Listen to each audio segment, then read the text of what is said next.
Et bonsoir tout le monde. Super, ça marche. On est parti pour un live couture plus théorique que d'habitude. Aujourd'hui, on va pas faire une confection en particulier. On va pas faire un portefeuille ou comme les autres vidéos qu'on avait pu voir. Aujourd'hui, on va faire du live théorique sur la confection de vêtements. Donc la confection de vêtements principalement à partir de patrons du commerce. Donc on va voir comment fonctionne un patron du commerce, on va voir comment le lire, quelles sont les choses importantes à voir sur le patron.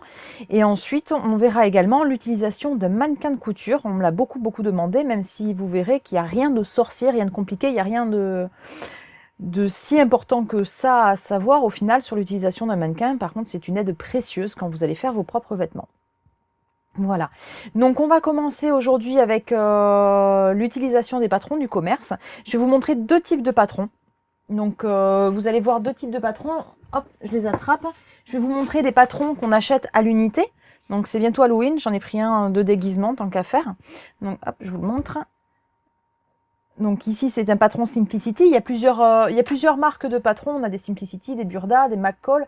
Il y a énormément de marques. Moi, j'aime beaucoup ces trois marques-là. Je travaille principalement avec ces marques-là quand j'utilise des patrons du commerce. Même si la plupart du temps, j'utilise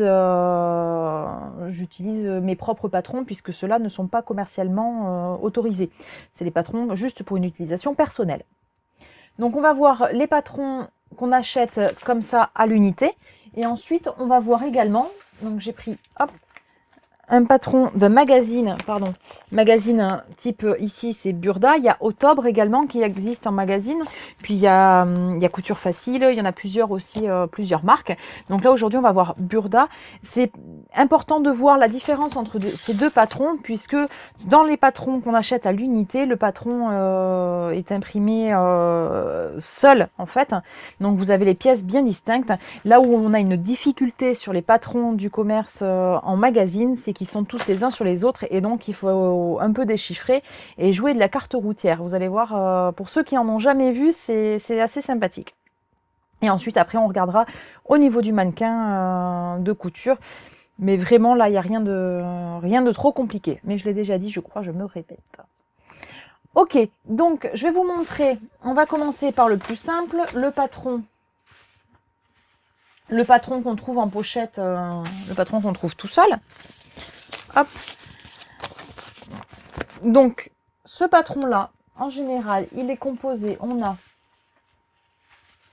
le papier de soie avec la planche de patron. Et on a des explications sur papier. Explications, détails différentes, des différentes pièces, des différentes possibilités du patron. Vous voyez que vous avez sur le patron des petites lettres. Donc ici, on a A, B, C, D et E. C'est-à-dire que c'est différentes variantes pour le même patron, différentes possibilités à faire avec le même patron. Et pour faire ces différentes possibilités, hop, on vous les montre ici en détail de face. Et puis en bas, là, ici, où il n'y a pas les personnes dessinées avec, c'est la vue de dos. Voilà. Et donc, moi, ce qui va m'intéresser, parmi tous ces patrons, c'est le corset. Vous voyez, hop, pas très facile de montrer. Hop, ce que je vais faire, c'est que je me suis prévu. Hop, c'est pas celle-là, c'est celle-là. Je me suis prévu ici une webcam plus pratique pour vous montrer. Super. Et donc, vous voyez, sur chaque patron, il y a une espèce de corset qui a en plus une basque qui fait une surjupe. Voilà. Donc, on va s'intéresser à ce patron-là, enfin au patron de cette pièce-là, aujourd'hui. Et donc, je prends mes explications. Dans mes explications, j'ai plusieurs choses importantes d'indiquer. D'abord, j'ai le schéma de toutes mes pièces de patron, avec le numéro de chaque pièce et la liste. Hop, j'espère que c'est assez net pour vous pour le lire. Donc, la liste des différentes pièces. C'est-à-dire que si je prends la pièce 1, je sais que c'est le corsage devant. Ensuite, on a des informations importantes qui concernent le patron en lui-même. C'est-à-dire qu'on va avoir, c'est sur la pliure, on va avoir ici donc des symboles qui sont propres, souvent qui sont propres à chaque marque, mais qu'on retrouve quand même relativement souvent. Donc par exemple ici, la ligne de sens, souvent utilisée pour le droit fil. Ensuite ici, on vous dit s'il y a ce symbole-là, c'est placer la ligne continue. Placer la ligne continue sur la pliure du tissu. En général, c'est quand il y a une pièce qui est prise en, qu'elle est en deux. Qu'elle est en deux sur en double sur la pliure. J'en trouve plus mes mots. Ensuite, milieu devant dos, donc ça vous permet de repérer. L'écran, très important, puisque l'écran vont vous servir à faire des repères pour que les pièces correspondent. Donc ça, on va le voir en détail quand on va voir les pièces du patron. Ensuite, la ligne de coupe est très important également. La ligne pour allonger ou raccourcir. C'est-à-dire que si un patron est trop grand, ce patron-là, on va pouvoir l'agrandir ou le raccourcir en hauteur. Hop, c'est pas la bonne caméra. Parce qu'il y a des gens qui ont un buste plus ou moins long, par exemple, ou des jambes plus ou moins longues. Voilà. Petit détail, puisque je suis en train de lire le chat, j'ai pris ce patron-là pour vous expliquer, mais on va pas voir le patron en détail. Pour deux raisons. Premièrement, parce qu'on n'est pas là aujourd'hui pour faire la confection du corset en entier. Et deuxièmement, parce que je n'ai pas le droit de vous donner les détails de ce patron. C'est un patron payant. Et donc, si vous souhaitez le réaliser, il faudra l'acheter, tout simplement. Je peux vous donner par contre la référence. Il s'agit du Simplicity 7064. Voilà. Donc, les détails étant faits, on va revenir sur le patron. Donc, mon patron. Il y a d'autres informations importantes, donc je vais vous les lire juste, je vous lis ce qui est écrit. Valeur de couture, ça c'est très important de chercher sur n'importe quel patron. Après vous serez habitué, certaines marques c'est toujours pareil, Simplicity c'est toujours pareil, Burda c'est toujours pareil. Donc suivant les marques, les valeurs de couture sont comprises ou ne sont pas comprises. Et quand elles sont comprises, il faut savoir de combien ils ont mis les valeurs de couture afin de pouvoir coudre à cette largeur-là. Tout simplement. Donc ici, on a valeur de couture, sauf indication contraire, elle est de 1,5 cm, mais elle n'est pas imprimée sur les patrons. Ça signifie que la valeur de couture est comprise dans le patronnage, mais qu'elle n'est pas tracée, on n'a pas la ligne de couture et la ligne de valeur de couture. On n'a qu'un seul tracé qui est la ligne avec marge de couture comprise. Donc, ici, on a des marges de couture de 1,5 cm. Ça signifie que vous devrez coudre à 1,5 cm du bord du tissu. Si vous êtes habitué à coudre à 1 cm, comme moi par exemple, il faudra enlever 0,5 cm à votre patron quand vous allez le reporter. Ou au moment de découper, comme vous préférez. Mais il faudra penser à les enlever parce que sinon, vous allez coudre à 1 cm alors qu'il y a des marges de 1,5 cm de comprise. Donc votre produit fini, ici votre corset, sera trop large de 0,5 cm à chaque pièce, à chaque couture. Donc sur un corset où en général il y a plusieurs pièces, imaginez on rajoute 0,5 à chaque côté, on se retrouve vite avec 3 cm de tour de taille trop grand. Et donc le corset ne va pas. Alors que c'est quand même une pièce qui se doit d'être ajustée. Donc les valeurs de couture, c'est vraiment quelque chose de très important à regarder, de très important à prendre en compte. Voilà, donc on a fait le tour pour ce qui est des indications obligatoires. Maintenant, on va continuer avec ce qui nous intéresse. Donc ici, ce qui nous intéresse, vous voyez ici, vous avez donc, je vous le montre d'un peu plus près, hop, les différentes pièces. Donc pour le costume ABC, c'est commun aux 3. Les doublures aussi. Les cols, par contre, eux, cols vont être différents. Donc là, ça va être le col pour le C, le costume D, la coiffe.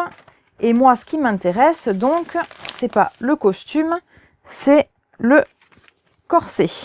Hop, corset ici. Donc, quelles indications sont importantes ici? Pourquoi je cherche ça?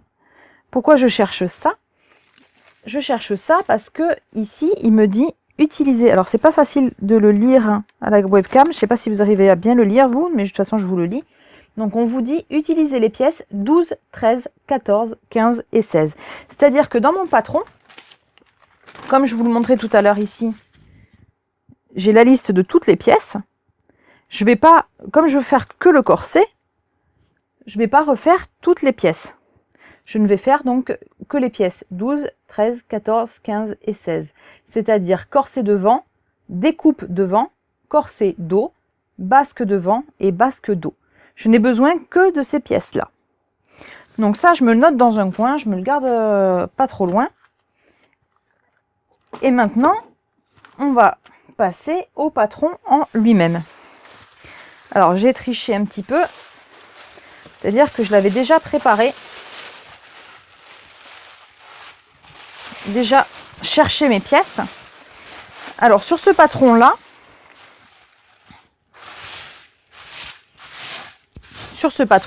j'ai 2 feuilles de papier de soie qui sont relativement immenses. C'est pour ça que je les ai préparées à l'avance. Il faut vraiment prendre soin de ce papier-là qui est très fragile. Vous voyez, c'est vraiment très fin. On voit ma main à travers tellement que c'est fin. C'est du vrai papier de soie. Donc on fait attention à ne pas abîmer notre patron de base. Certaines personnes ont tendance à couper directement le patron de base. Donc je vous déconseille fortement de couper votre patron de base. Ne serait-ce que si vous voulez le réutiliser. Si vous l'avez coupé, vous avez coupé une certaine taille. Imaginons, j'ai fait mon corset et quelqu'un le voit et me dit « Tiens, j'aimerais bien que tu me fasses le même ». Sauf qu'elle ne fait pas la même taille que moi. Si j'ai déjà coupé ma taille, c'est mort, je ne peux pas recouper une deuxième taille. Deuxième avantage à garder le patron intact, c'est qu'il y a parfois des petites pièces. Donc là, par exemple, vous avez les ceintures, vous avez des fois même des pièces beaucoup plus petites. Donc là, on n'est pas sur un patron, avec des pièces très petites, mais par exemple du patron enfant, on se retrouve vite avec des toutes petites pièces. Et si vous avez coupé toutes les pièces une par une, le risque que vous avez, c'est de perdre des pièces. Et là, vous êtes marron aussi, vous êtes bon pour racheter le patron pour pouvoir retrouver les pièces qui vous manquent, tout simplement. Donc je vous conseille vraiment de prendre le temps de recopier, de décalquer votre patron. En plus, quand vous allez l'essayer, en général, vous allez faire une toile test avant de couper votre tissu qui coûte un peu plus cher. Quand vous allez faire votre toile test, vous allez sans doute rajouter des annotations, faire des modifications. Alors ici, il était un peu trop large, donc vous l'avez creusé. Ces modifications que vous allez faire, vous allez les reporter sur votre patron également. Et plutôt que de découper et de modifier le patron d'origine, une fois de plus, vous ne modifiez que votre copie. Après, vous pouvez garder votre copie précieusement dans une pochette. Celui-là, il me va avec ces modifications-là, donc je me le garde. Mais vraiment, je vous invite à recopier le patron d'origine et à garder celui-là intact. En plus, vous pourrez aussi le revendre d'occasion, le donner à une copine, n'importe. Mais vraiment, ne découpez pas le patron d'origine, c'est vraiment dommage. Voilà, c'était la partie un peu rabat-joie. Donc, on va regarder les différentes pièces. Donc, on a dit qu'on voulait les pièces 12, 13, 14, 15 et 16. Donc, je ne les ai pas notées, je vérifie. Mais il me semble effectivement que c'était ça. Hop, c'est ça. Et donc, ici, hop, je la mets dans votre sens. Et je vous la monte un petit peu pour vous la montrer. On a donc juste devant nous la pièce 12. La pièce 12 qui est donc, d'après ma liste de tout à l'heure, le corset devant. Donc, sur ma pièce, j'ai plusieurs indications. Toutes ces indications-là, il faudra les reporter quand vous allez recopier votre patron. Il faut reporter toutes les indications qu'on peut trouver sur le patron. Alors, je vais juste essayer d'approcher la caméra que vous y voyez un petit peu mieux. Hop, c'est le moment où on vomit.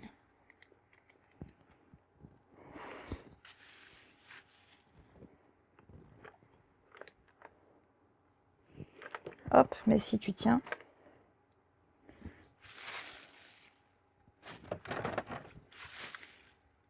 Hop, ça devrait aller. Il me faudrait juste un poids par-dessus pour éviter qu'elle tombe.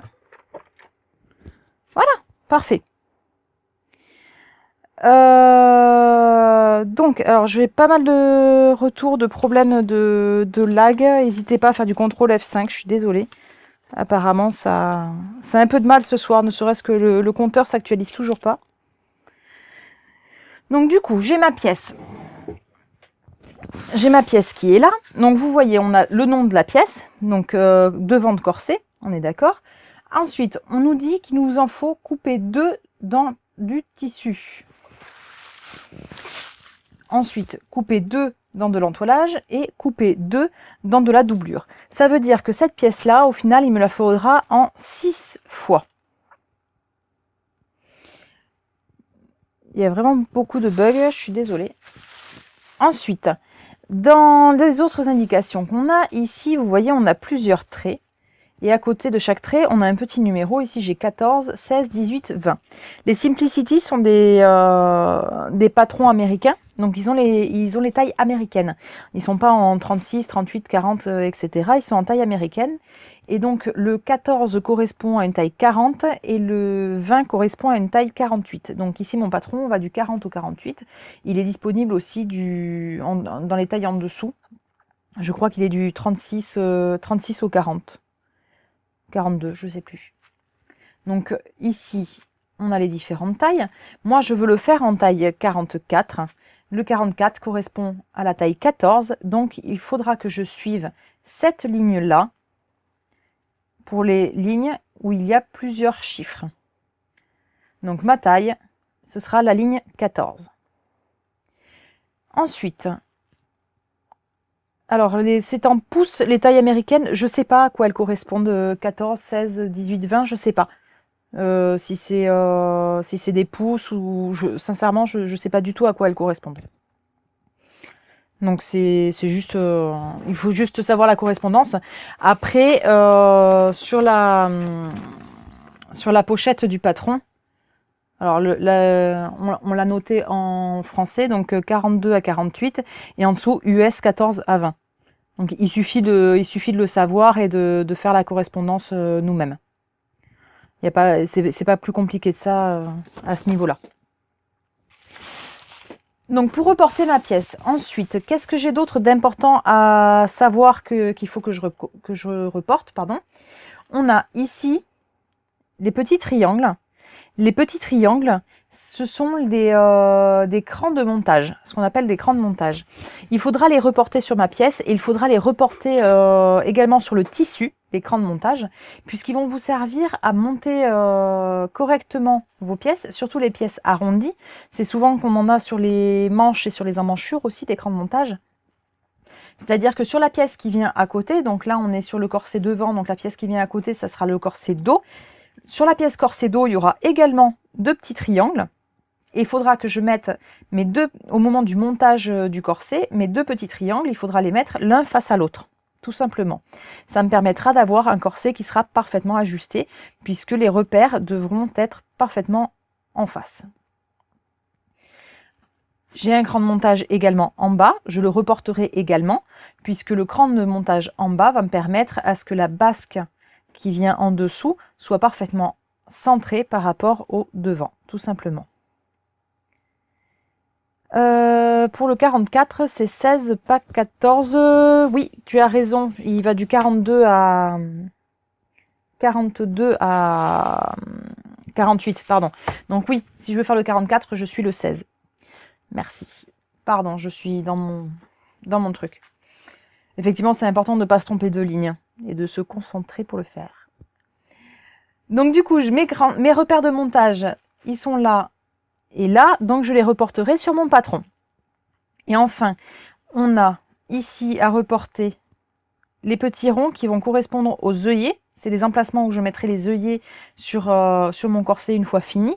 Donc je les reporte également sur mon patron puisque j'aurai besoin de savoir où poser mes œillets. Et le dernier truc important ici, c'est cette double flèche qui, comme on me l'a dit tout à l'heure, les indications du patron, c'est le droit fil. Donc il va me servir à positionner ma pièce sur mon tissu dans le bon sens, dans le sens du droit fil du tissu. C'est-à-dire que suivant mon tissu, il faudra que je positionne la flèche droite par rapport au droit fil. Je rappelle au cas où vous avez oublié, le droit fil, c'est le sens vertical du tissu, c'est le long de la lisière du tissu, et à l'horizontale, c'est la trame qui est souvent plus élastique. Donc là, pour un corset, c'est très très très très important de suivre le droit fil, tout simplement pour avoir le sens élastique dans le bon sens, sinon votre corset va se déformer et ne sera plus, au bout de deux fois où vous allez le porter, il sera plus correct.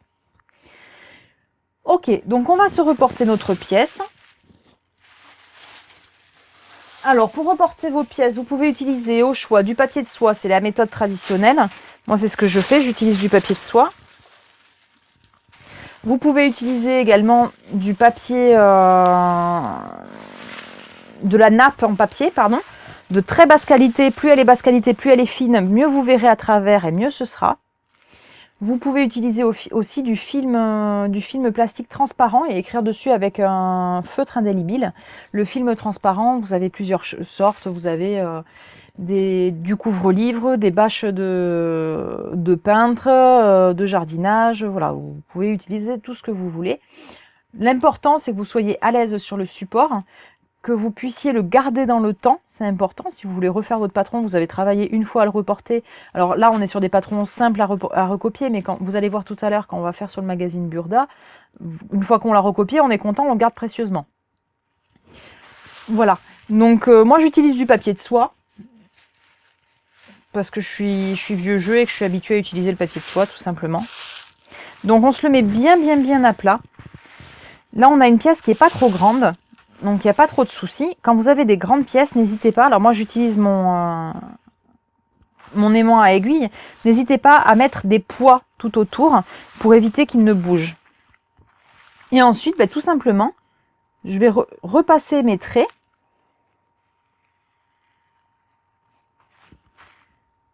En faisant attention à ne pas bouger mon papier pour pas qu'il se décale, puisque ça décalerait ma pièce.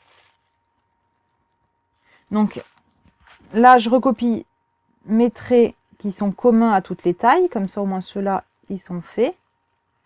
Et donc, ici, on a dit qu'on avait plusieurs tailles. Donc, je prends le deuxième, vu que je veux faire le 44. Je prends la taille 16. Et je recopie mon trait également. Je pense à reporter mes crans de montage, ici. Et j'en avais un autre en bas. Je pense à reporter les emplacements des œillets. Et je pense à reporter mon droit fil. J'oublie pas de noter mon numéro de pièce pour m'y retrouver après.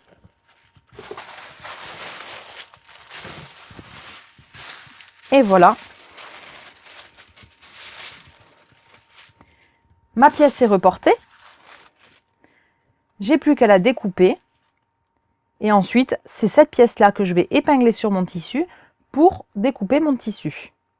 Quand je vais découper mon tissu, pour reporter les emplacements d'œillets, en général, je me mets une épingle. Et c'est la tête, il suffit de se donner une référence pour pas bouger. Moi, je mets la tête d'épingle au niveau de l'œillet. Ensuite, le droit fil, c'est comment vous allez positionner votre pièce sur le tissu. Et l'écran, pour noter l'écran sur mon tissu, vu qu'ils sont dans la dans la marge de couture, je fais au ciseau une petite encoche dans mon tissu au niveau d'écran de couture, tout simplement. Et j'ai fini de reporter mon patron. Je fais la même chose pour toutes mes pièces. Et une fois que j'ai fait toutes mes pièces, je vais pouvoir couper toutes mes pièces et ensuite les assembler. J'oublie pas toujours de bien étiqueter toutes mes pièces pour pouvoir m'y retrouver. Je gagnerai en temps et je gagnerai en énergie, puisque c'est juste insupportable quand vous avez un patron qui a énormément de pièces, de devoir chercher à quelle pièce correspond quel numéro. Voilà pour les patrons du commerce en pochette toute seule. Si vous avez des questions, n'hésitez pas. On ne va pas rentrer plus dans les détails puisqu'au final, il n'y a pas énormément de complexité à ces patrons-là. Les patrons qui vont être plus compliqués, ça va être les patrons type de magazine. Donc là, on va y passer un petit peu plus de temps et vous allez vite comprendre pourquoi. Voilà pour les patrons en pochette. Est-ce que vous avez des questions? Je ne sais pas si vous avez des questions ou pas. Je crois que j'ai le chat qui est encore bugué. C'est compliqué un petit peu ce soir. Oui, exactement. J'avais des questions que je n'avais pas vues. Ok. Non, c'est pas des questions, c'est juste du texte. Hop. Ok. Donc, on va continuer maintenant. Il faut juste que je pense à actualiser le chat régulièrement pour voir ce qui s'y passe. C'est vraiment compliqué ce soir à suivre. Donc maintenant, on va passer au magazine, au patron type magazine. Alors, les patrons type magazine, la particularité et l'avantage, on va dire, c'est que pour le prix d'un patron normal, donc celui-là, il m'a coûté 6 €, pour le prix d'un patron seul, on a plein de patrons. Alors, hop, je vois une question. Si les coutures ne sont pas comprises, tu les mets sur le papier ou sur le tissu? Si les coutures ne sont pas comprises, moi, je les rajoute sur le papier. Je préfère les rajouter sur le papier parce que je suis une étourdie. Et comme je suis une étourdie, j'ai peur d'oublier de rajouter en général, je coupe le long du papier et puis basta, vu que je fais la chaîne. Donc vraiment, c'est au moment de reporter sur le patron que je rajoute mes valeurs de couture. Je vois des réponses et je vois pas les questions qui vont avec. C'est vraiment compliqué.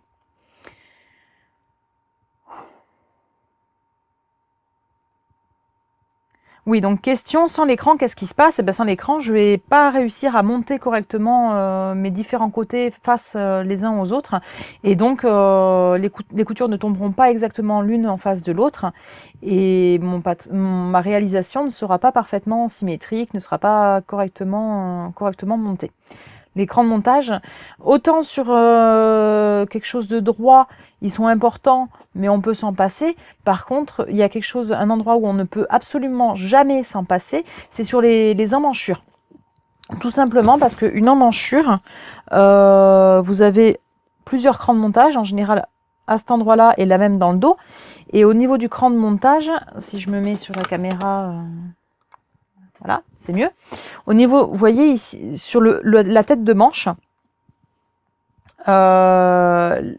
la tête de manche, justement, a ce qu'on appelle de l'embu.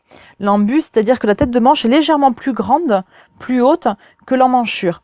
Tout ça pour qu'on soit à l'aise et pour que ça suive nos mouvements. Si c'était exactement sans embu, s'il n'y avait pas l'embu, on n'aurait pas le mouvement, puisque ça tomberait droit, tout simplement. Donc l'embu, c'est cette partie un peu plus grande, il faut la répartir. Mais il ne faut le répartir que sur le haut de manche. Donc on va épingler d'abord les parties qui ont l'écran de montage, dos et devant. On épingle ensuite le dessous de manche. Et ensuite, on va répartir l'embu. On va répartir ce plus de tissu qu'il y a au-dessus, tout simplement. Ensuite, moi mon souci c'est comment reporter le patron sur le tissu quand les coutures sont incluses justement. Comment faire? Il n'y a pas de différence. Je coupe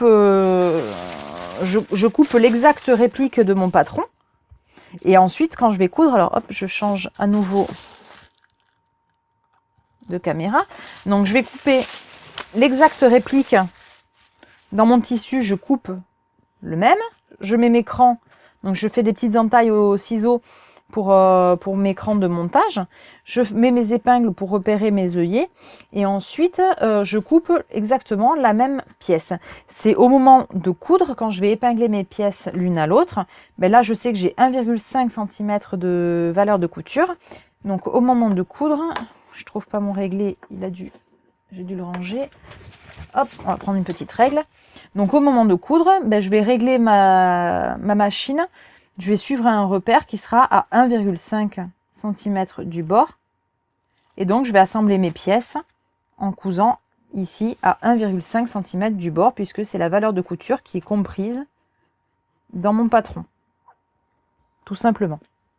Si je veux coudre à 1 cm du bord, mais il faudra d'abord que j'enlève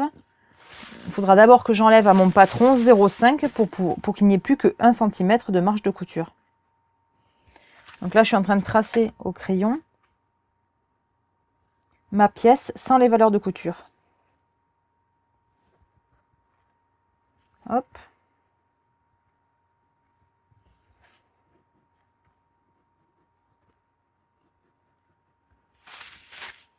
Ça sera ma ligne de couture que je suis en train de tracer. Il faudra que je couse le long de cette ligne-là.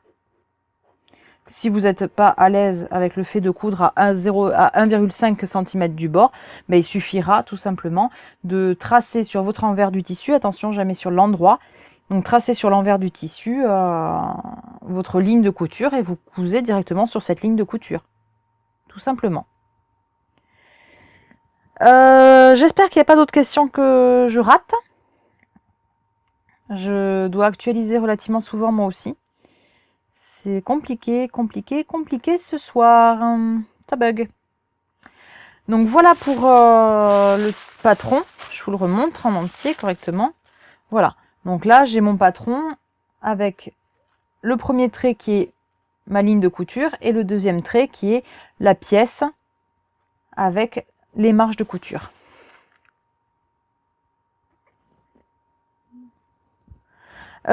C'est plus compliqué du coup de reporter ce qui est à l'intérieur du contour. Non, enfin moi j'y vois pas de... Qu'est-ce qui serait plus compliqué? À la limite... Ben non pourtant. T'as tes repères, t'as tes crans de montage.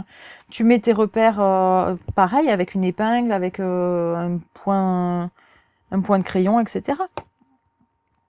Donc oui, moi non plus, il y a une réaction, je ne reporte pas, je couds à 1,5 et puis c'est tout.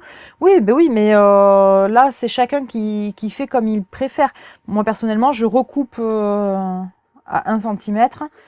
Ou, enfin non, ça dépend. Souvent, je vais recouper, mais parce que je recoupe à vue d'œil. Voilà. Donc maintenant, on va passer du coup au patron magazine. Hop, ici. Donc, patron magazine, on a plusieurs modèles. L'avantage, comme je disais, c'est qu'on a plein de modèles dans un seul magazine. Mais le désavantage par rapport à ça, c'est que si on a plein de modèles dans un seul magazine, ça veut dire que les patrons, il faut tous les caler sur une seule et même page. Sinon, on aurait 40 pages aussi grandes que tout à l'heure, ce qu'on avait tout à l'heure.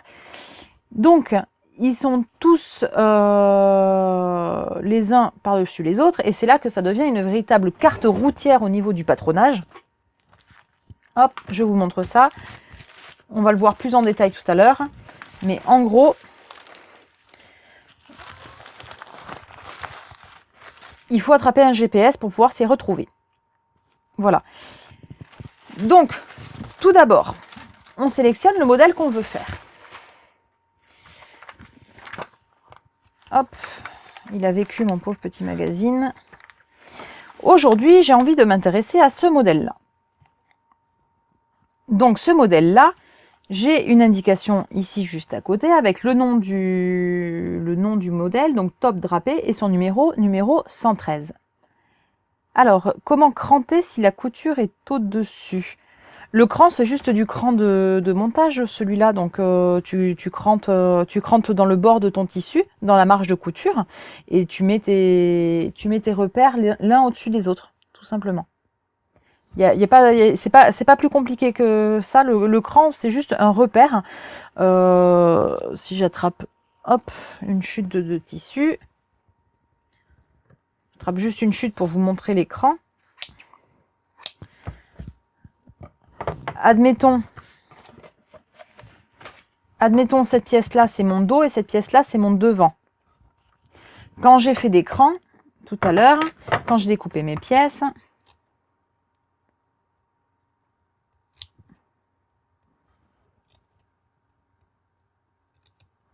hop.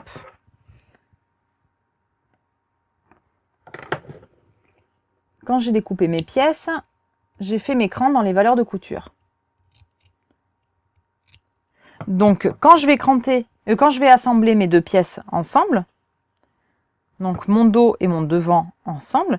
Je vais faire en sorte de poser les deux pièces l'une contre l'autre en faisant correspondre mes deux crans. Je vais épingler d'abord au niveau des crans, ici, et ensuite je vais pouvoir mettre des épingles le long des autres côtés de la pièce, tout simplement. Et là, je sais que mes pièces seront parfaitement alignées. Vu que j'ai mon devant et mon dos qui sont bien alignés au niveau des crans. J'espère que c'est clair, les crans. C'est vraiment des crans de repère de montage. C'est des crans de montage, on appelle ça. Donc je reviens sur mon magazine. Je veux faire ce modèle-là, donc je regarde les indications ici. Donc on me dit que c'est le top drapé numéro 113 et qu'il se fait de la taille 36 à la taille 44. Il y a une question que je ne comprends pas. Non, ça semble être bon. N'hésitez pas s'il y a des questions, si je suis pas claire dans mes réponses, etc. Donc, il est de la taille 36 à la taille 44, ça tombe bien, je veux faire la taille 44 comme tout à l'heure. Vous n'aurez pas du tout deviné ma taille. Donc après, il y a la description du modèle, les tissus conseillés. Donc ici, on nous dit qu'il est conseillé en jersey. Ou trouver le même jersey exactement que celui trouvé ici. Et donc on va chercher, donc on a le numéro, on va chercher dans le carnet de couture le numéro 113, puisque c'est celui qu'on veut. Le carnet de couture est au centre du magazine. On a des informations au départ. Donc par exemple ici, bon à savoir, hop, pardon, je cachais le bon à savoir. Donc, bon à savoir, les patrons Burda sont établis sans surplus de couture, contrairement à tout à l'heure où on avait les surplus de couture, là ils n'y sont pas. Donc on vous conseille de rajouter 1 à 2 cm pour les coutures, 2 à 5 cm pour les ourlets.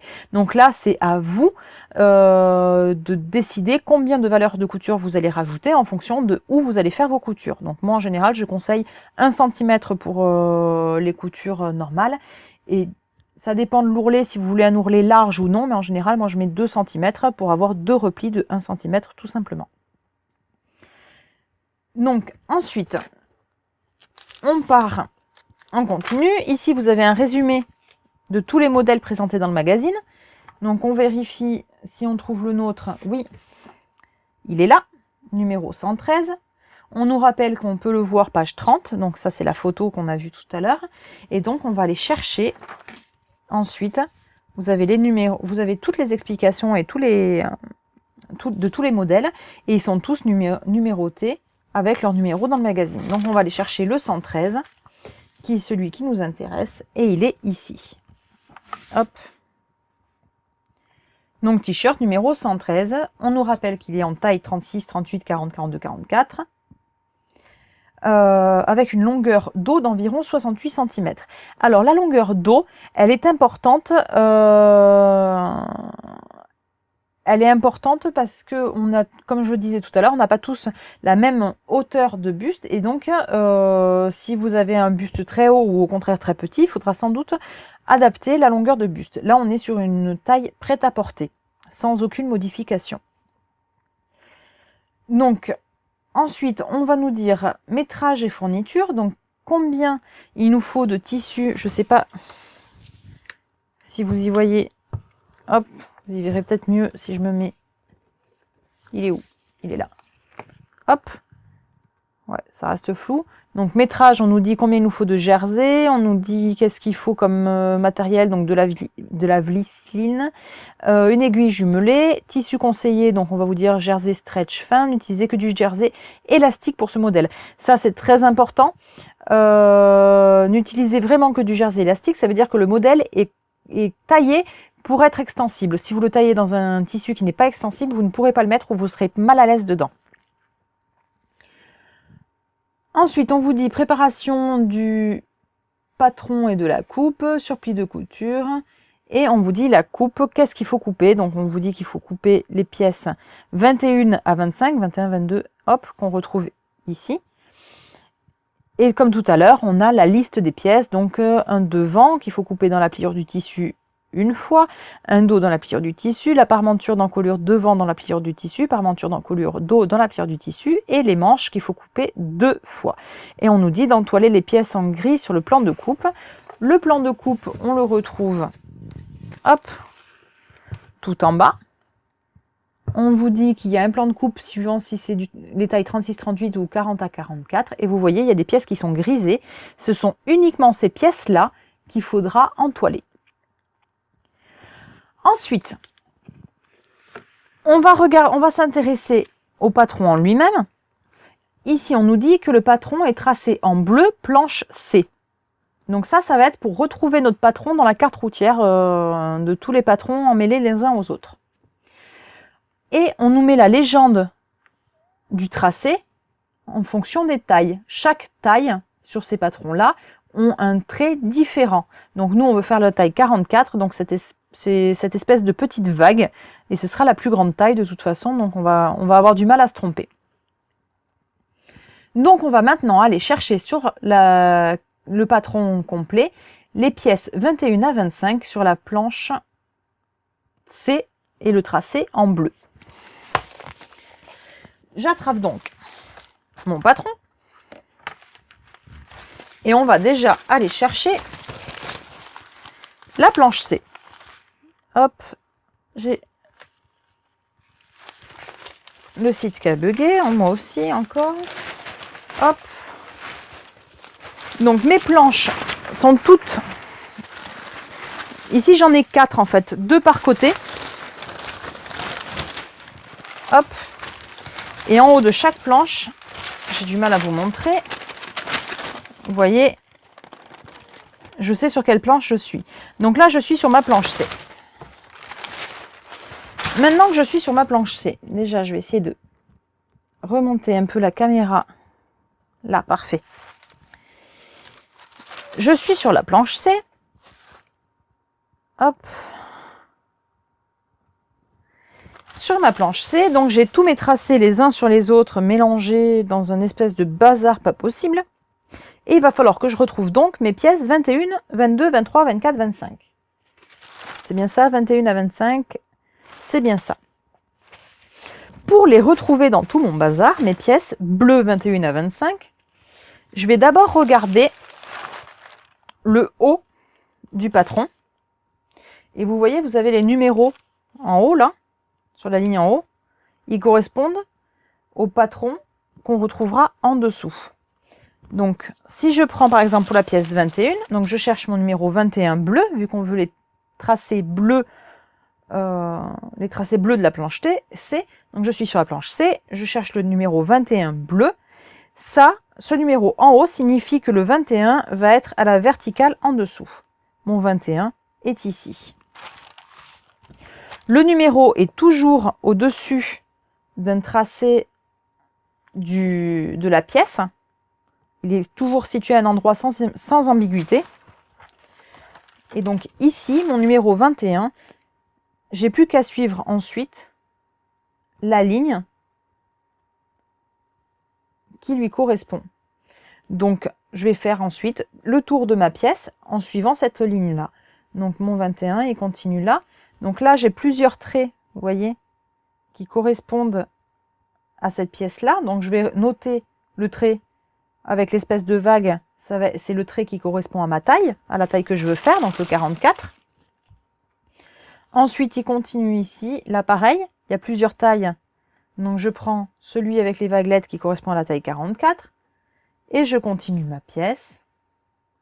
Et je fais ainsi tout le tour de ma pièce. Quand j'ai des indications, ici, alors vous ne pouvez pas le lire, c'est un peu flou sur l'écran.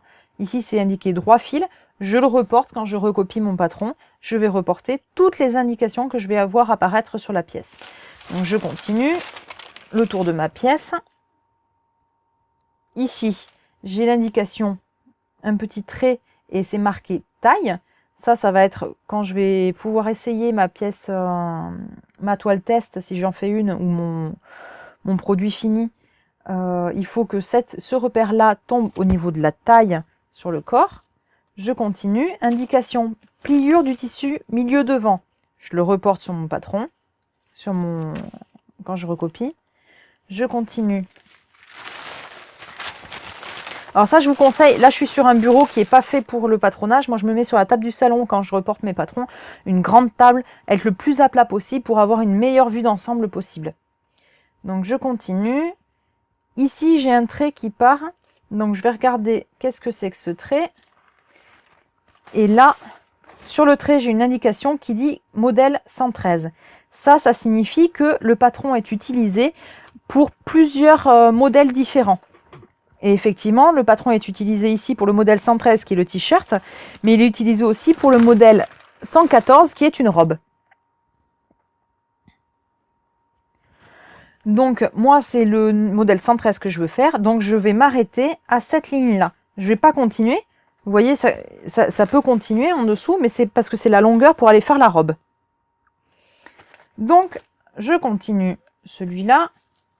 Modèle 113, je continue. Hop, il passe. On a pris une très grande pièce, donc c'est un peu compliqué de faire le tour.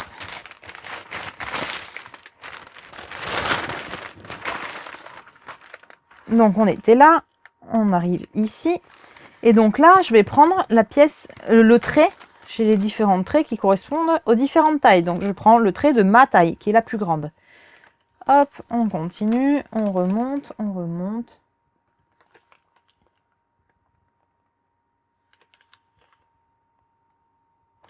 Et je me suis trompée de tracé, pardon, c'était celui-là. Comme quoi, si on ne se concentre pas. Ici, on a un cran de montage, on est dans l'emmanchure, ici. Vous voyez, ça part comme ça, là. C'est même pas l'emmanchure, c'est l'autre ligne de taille, pardon. Je suis vraiment pas concentrée ce soir. Donc là, on a un repère, on le note. Hop. Donc oui, dans les astuces, on peut faire le tour de notre patron avec un crayon de couleur, avec un stabilo, avec n'importe. Ça vous aide à vous repérer quand vous faites le tour, quand vous repérez votre patron. Quand vous allez le reporter, au moins ce sera plus simple. Effectivement, crayon de couleur, stabilo, n'importe. Donc là, par contre, je suis dans l'emmanchure. Donc ici, j'ai un petit repère dans l'emmanchure. Hop. Donc je suivais cette ligne-là qui est l'emmanchure. Et ici, j'ai un petit repère avec à côté le numéro 5. Donc je reporte mon petit cran de montage et le numéro 5. Je le reporte. Je vais vous expliquer pourquoi après. Je continue mon tracé. Hop. Ici. Dans le coin ici, j'ai un petit 1. Je le reporte, le petit 1 sur mon patron que je recopie. Je continue. Ici, j'ai une petite étoile. Je me la reporte également. Hop. Et ma petite étoile que j'avais en haut ici. Quand je continue, je descends, je descends, je descends. Ici, j'ai à nouveau une petite étoile. Quand vous avez des étoiles comme ça, souvent, vous avez une indication entre les deux. C'est ce que j'ai ici, c'est indiqué froncer. En général, quand vous avez deux étoiles, c'est qu'il faut froncer entre les deux étoiles. Donc, vous faites un fil de fronce et vous allez froncer votre pièce. Et donc, je suis revenue ici à ma pièce numéro 21. J'ai fini de faire la pièce 21. Je vais, une fois que je les ai recopiées, rajouter les valeurs les marges de couture, etc. On va en faire une ensemble. On va juste en faire une un peu moins grande parce que là, c'est pas pratique sur mon bureau. Il me faudrait que je sois sur la table. Donc, hop.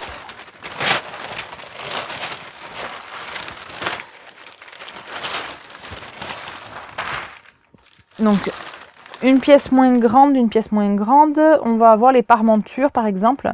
C'est les pièces 23 et 24. Donc, on va faire la pièce 23. Donc, je reprends, comme tout à l'heure. Je cherche mon numéro 23 en haut. Hop. J'ai trouvé le numéro 23 en haut. J'ai maintenant juste à descendre jusqu'à trouver le numéro 23 juste en dessous.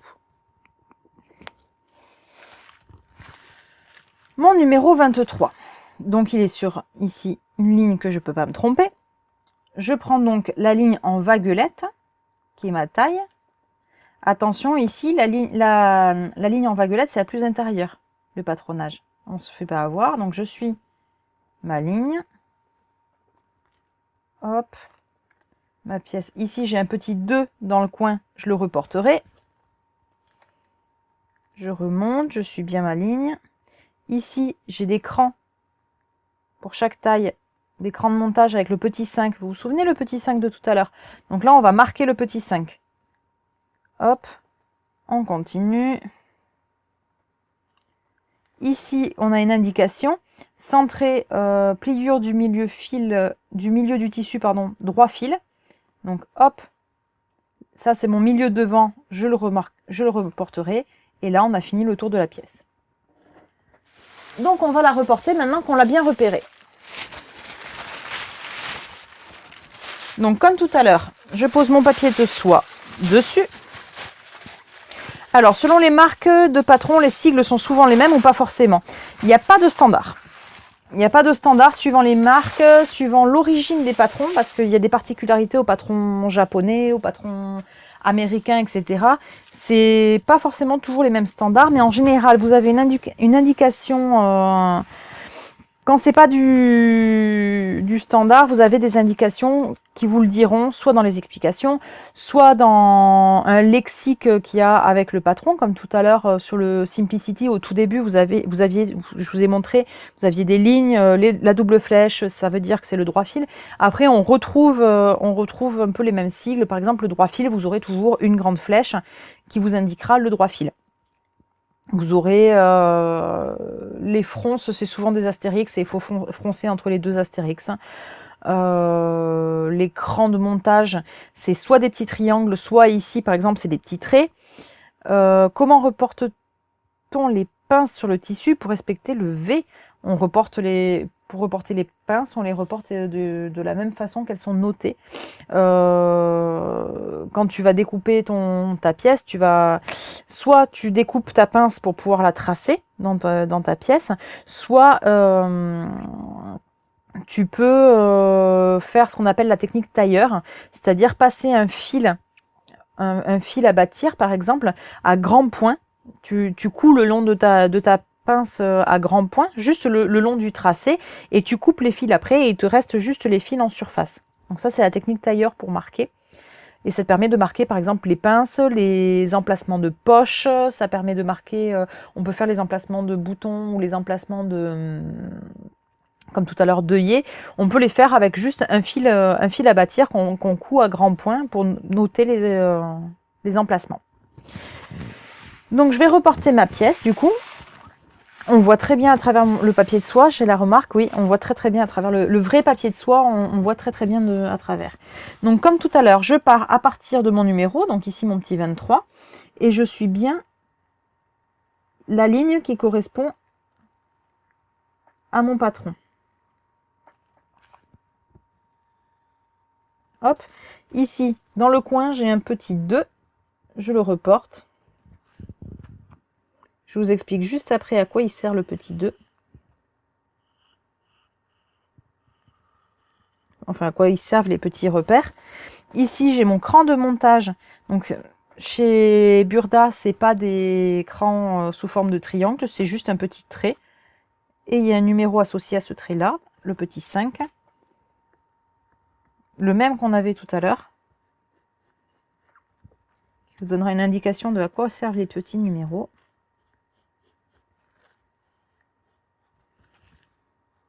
Donc, je suis bien mon tracé.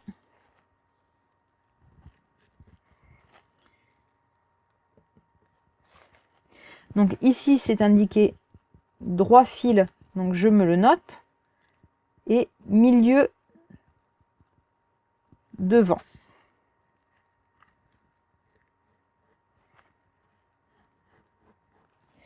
Et c'est donc la pièce 23. J'ai recopié ma pièce. Hop. On va poser la carte routière un petit peu. Donc là, j'ai recopié ma pièce. Je ne sais pas si vous la voyez bien. Voilà, à peu près. Tellement fin que du coup, on a du mal à bien y voir.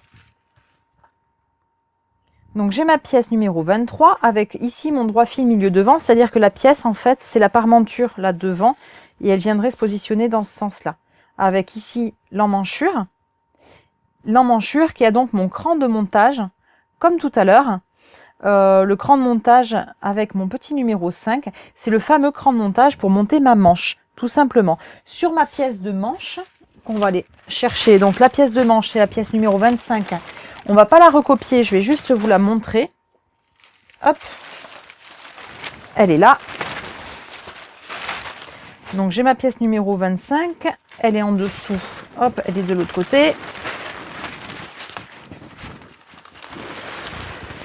Il faut que je le déplie entièrement, bien sûr, sinon c'est pas drôle.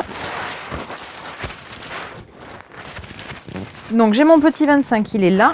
Donc je suis jusqu'en haut. Ce qui m'intéresse, c'est la tête de manche uniquement. Tête de manche qui est là. Que vous la repériez bien. Ma tête de manche, elle est là. D'accord? Et donc sur ma tête de manche, j'ai plusieurs petits repères. Ici, j'ai un cran ici, c'est le haut de manche, donc il va correspondre, il faudra faire correspondre ce haut de manche à la couture d'épaule sur le côté. Et ici, hop, que je vous le montre bien. Bien, c'est un grand mot. Ici, vous voyez, vous avez à nouveau le petit repère et le petit 5. Donc, quand vous allez monter votre manche sur votre haut, il faudra faire correspondre le petit 5 de la manche au petit 5 de l'emmanchure.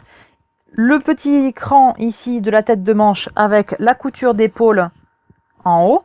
Et normalement, on doit avoir un autre cran. Non, il n'y a pas de cran pour le dos de la tunique. Donc, on répartira le reste, tout simplement. On le répartira de façon uniforme. Par contre, ici, on a en bas un petit 4. Et on retrouvera sur la pièce dos, au niveau de l'emmanchure en bas, il y aura le petit numéro 4. Ces petits numéros, vous les retrouverez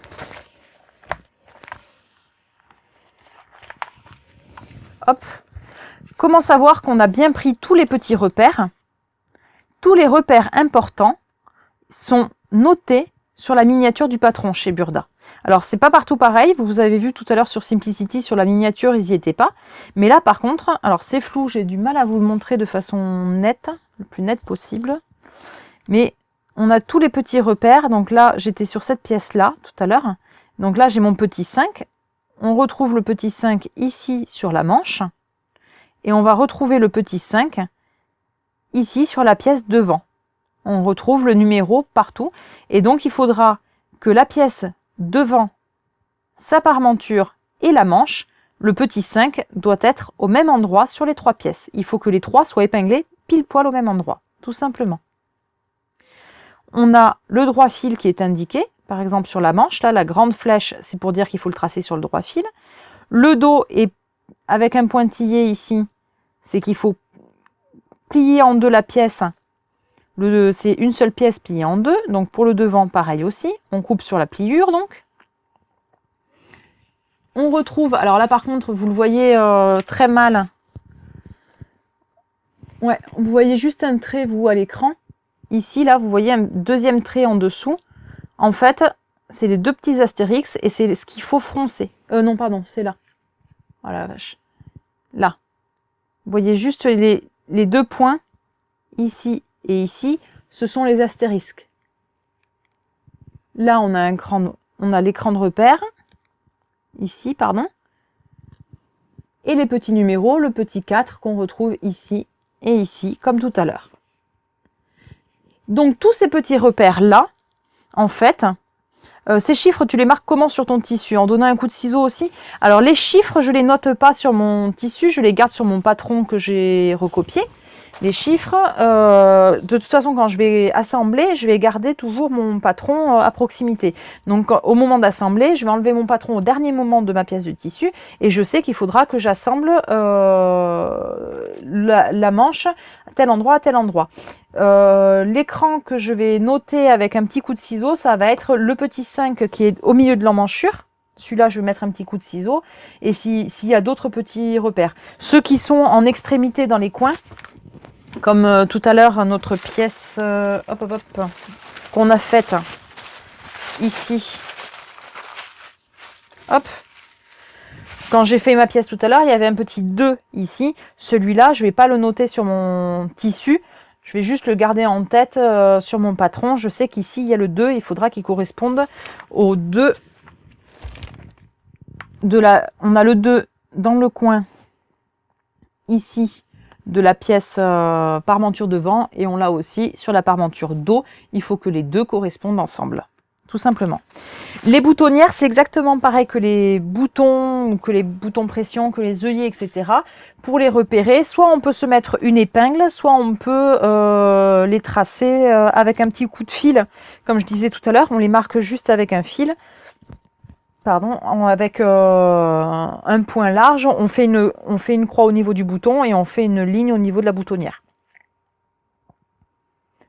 Ou alors avec un coup de craie, il suffit de mesurer où elle est au bord, on plie le tissu, on se fait un petit repère. Dans tous les cas, on fait tous les repères à la craie, on les fait sur l'envers du tissu et pas sur l'endroit. Si vous voulez faire des repères sur l'endroit du tissu, faites-les au fil et surtout jamais à la craie, puisque la craie, des fois, peut avoir du mal à s'en aller et on a souvent un ouvrage bon à être lavé, voire ça part pas au lavage, les traces de craie. Voilà pour ce qui est du patron Burda. Est-ce que vous avez d'autres questions? J'ai peur de rater des questions avec tout qui plantouille un petit peu ce soir. N'hésitez pas à poser la question plusieurs fois si jamais je vous ai pas répondu. N'hésitez pas à me relancer si j'ai raté des questions. Donc voilà pour le report des patrons Burda. Donc je fais pareil ici pour mes différentes pièces, pour toutes mes pièces. Et après j'ai plus qu'à couper dans mon tissu et à assembler. Non, j'ai oublié un point important. C'est-à-dire que là, du coup, quand j'ai reporté mon patron, je n'ai pas les marges de couture. Donc il va falloir que je les rajoute. Donc moi en général, je fais comme tout à l'heure ce que j'ai fait à l'inverse. C'est-à-dire que moi je me mets des petits repères. Donc ici je les mets à 1 cm. Et je retrace le contour de ma pièce à 1 cm pour rajouter mes valeurs de couture. Alors, suivant les patrons en anglais, je pense par exemple aux McCalls qui sont complètement en anglais. Les Simplicity sont traduits, mais pas les McCalls. Valeur de couture, c'est Seam Allowance. Et donc, souvent, vous verrez Seam Allowance Include, ça veut dire qu'elles sont comprises. Ou Not Include, ça veut dire qu'elles ne sont pas comprises. Mais en général, dans les McCalls, elles ne sont pas comprises.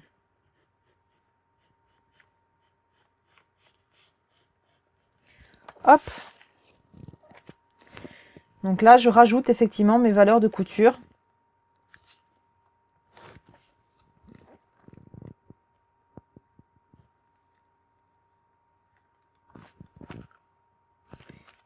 Et je n'oublie pas de faire ça pour toutes les pièces.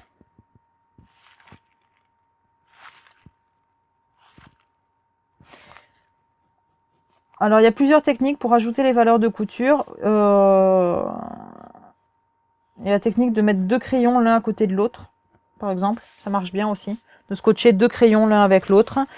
Il y a la technique de la craie double. Les craies à roulettes doubles, par exemple. Moi, personnellement, j'ai pris l'habitude de mesurer comme ça en plusieurs points et de retracer mes valeurs de couture. Il faut vraiment faire comme vous êtes à l'aise. Tu fais toujours 1 cm ou c'est précisé combien? Donc ici, elles ne sont pas, marquées. Donc, je rajoute la valeur de couture de mon choix par rapport à là où je vais coudre. Il faut compter un peu plus pour les ourlets. Donc moi, je vais mettre 1 cm partout. Là, ça, c'est la pièce, c'est une pièce de parmenture, donc je mets 1 cm partout. Mais par contre,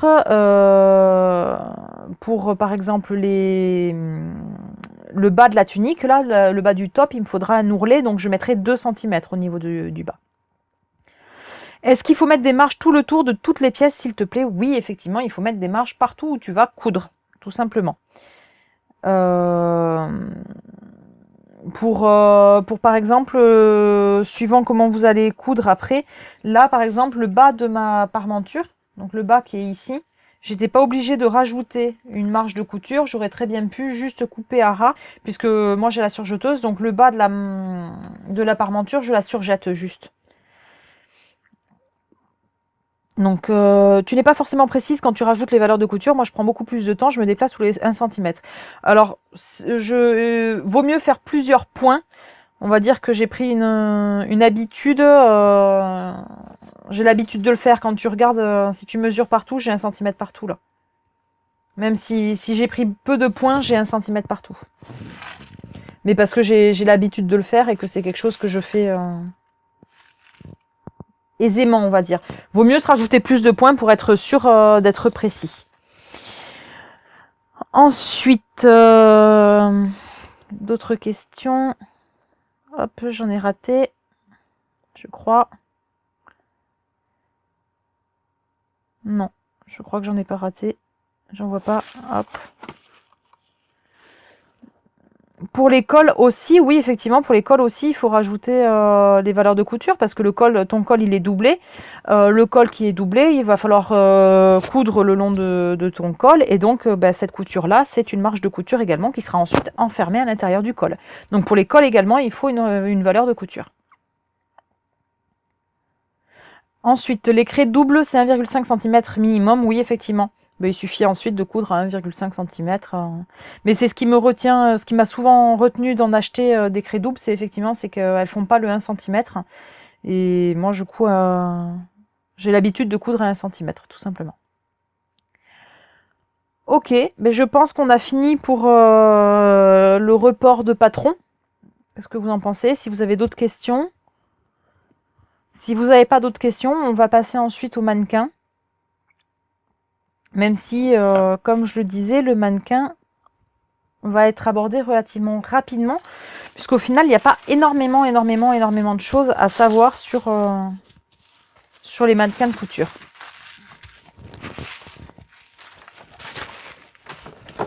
Hop, je replie tout ça. Le temps de vous laisser poser vos questions si vous en avez.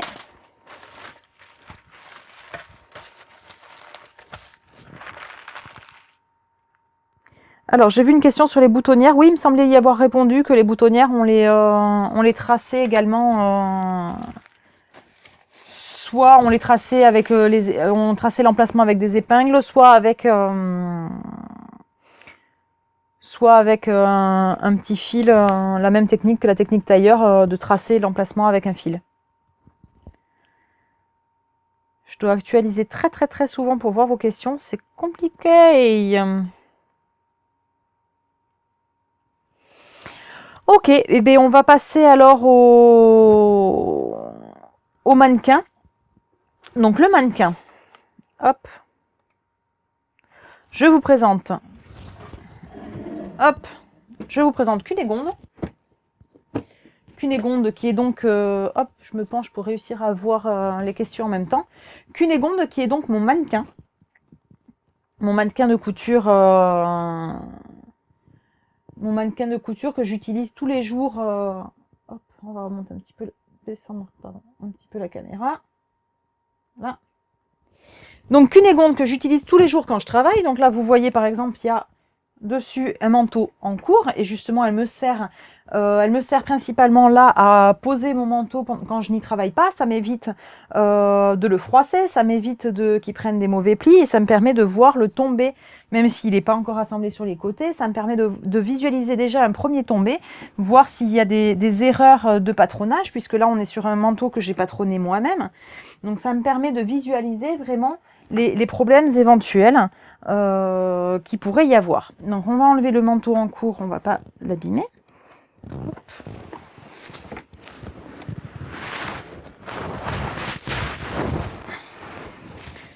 Et on va enlever aussi le petit t-shirt que j'ai patronné hier. Hop.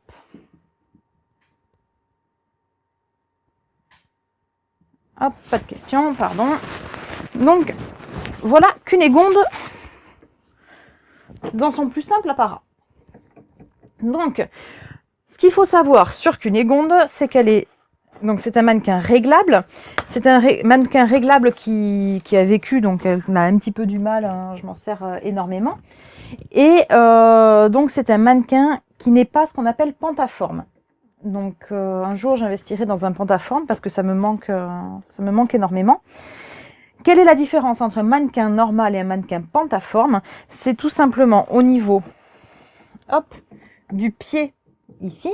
Le pied d'un mannequin normal est au centre. Un mannequin pentaforme a le pied décentré légèrement sur le côté, ce qui permet d'essayer des pantalons. Là, avec le pied centré au milieu, je ne peux pas mettre de pantalon sur mon mannequin puisqu'il y a le pied qui serait au milieu de l'entrejambe.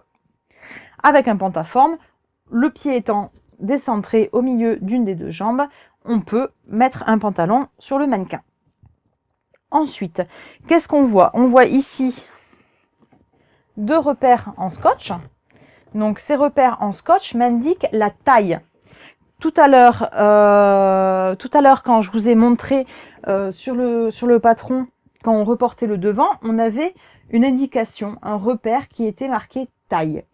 Quand je vais essayer mon vêtement sur mon mannequin, pour être sûr, donc d'abord j'aurais réglé le mannequin aux mensurations du patron que je suis en train de faire. Donc soit c'est du prêt-à-porter, je le fais pour quelqu'un qui m'a dit je fais du 44, donc je lui fais taille standard 44 avec les mesures standards du 44, soit c'est du sur-mesure, et auquel cas je fais avec ses mesures à lui, à elle, pardon, en l'occurrence, désolé Cunégonde. Donc on règle le mannequin aux mesures de la personne ou du prêt-à-porter. Donc une fois que c'est fait, quand on essaye notre vêtement, il faut que notre repère taille du patron tombe au niveau de la taille du mannequin. Donc ça va vous permettre de vérifier que le vêtement est ajusté et tombera correctement sur la personne. Si c'est pas ajusté, il faudra rajouter un petit peu ou enlever un petit peu, suivant si la ligne de taille tombe au-dessus ou au-dessous. Pour rappel, la taille, on a tendance souvent, quand on mesure les gens, à prendre la taille, je vais vous montrer sur Cunégonde, on a tendance à prendre la taille au niveau des hanches. Souvent, on parle de la taille au niveau de la ceinture. C'est pas du tout la taille au niveau de la ceinture du pantalon. La taille, elle est vraiment au-dessus, elle est limite au-dessus du nombril, même, suivant qui c'est. Moi, je l'ai vraiment au-dessus du nombril, j'ai la taille très très haute. Et donc, la taille, c'est l'endroit le plus creusé, juste en dessous des côtes. Donc, quand vous allez prendre plusieurs mesures, ce sera vraiment la mesure la plus fine possible. Comment, quand vous allez mesurer la personne, comment faire? On pose vraiment le mannequin ici pour qu'il glisse vraiment à l'endroit le plus creux. Et là, on va pouvoir mesurer notre tour de taille. Donc ici, Cunégonde nous fait un joli 66 cm et demi. Donc, le tour de taille, c'est le côté le plus creusé. Ensuite, on a besoin du tour de hanche. Le tour de hanche, contrairement au tour de taille, c'est l'endroit le plus large. Donc, il est plus bas, c'est au niveau du bassin, limite sur les fesses. Et donc ici, si je prends la mesure, pareil, je vérifie bien que je suis à l'endroit le plus large, c'est-à-dire que mon mètre, s'il descend plus bas, il va glisser, il va tomber, parce que en dessous, c'est forcément plus large. Et donc ici, on est sur du 90 de tour de hanche. Et enfin, dernier point important,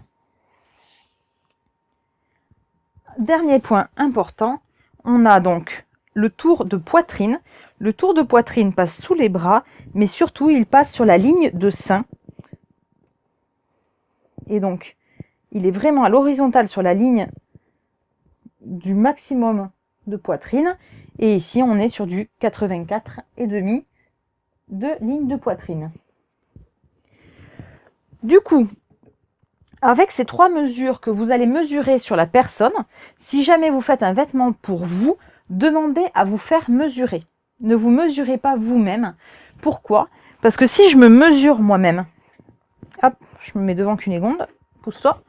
Si je me mesure moi-même, je vais forcément, pour pouvoir voir la mesure, forcément, je vais prendre des positions qui vont modifier. Vous voyez, si jamais je me mets bien droite, je suis bien ici sur mon tour de taille, ici je suis bien sur mon tour de taille, j'ai aucun moyen de voir que je suis bien droit au niveau du dos, j'ai aucun moyen de voir, sauf si vraiment je fais ça devant un miroir et que j'y passe 3 heures, c'est très compliqué de se mesurer soi-même.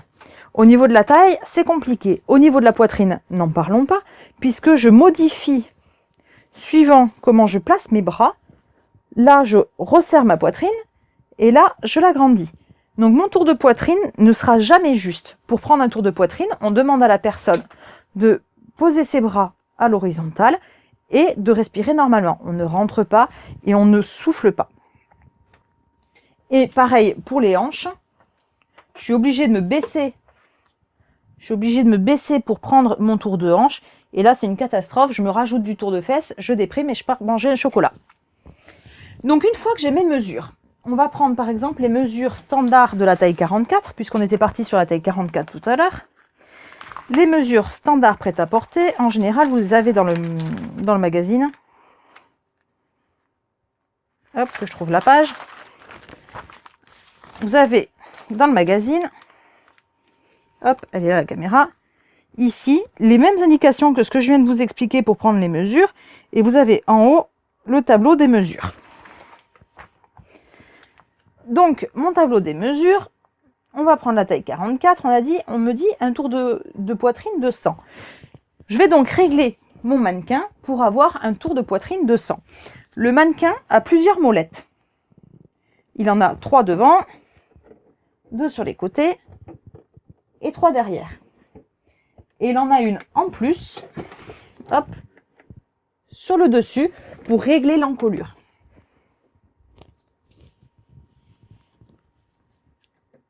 Donc pour régler le mannequin, ici j'ai ma molette et je vais donc tourner ma molette et l'augmenter petit à petit pour arriver à mon tour de poitrine et mon tour de taille voulu. Alors ici, c'est un mannequin taille 36 à 42. Donc normalement, j'arriverai pas à avoir le 44, sauf en jouant un petit peu avec les molettes. On va voir.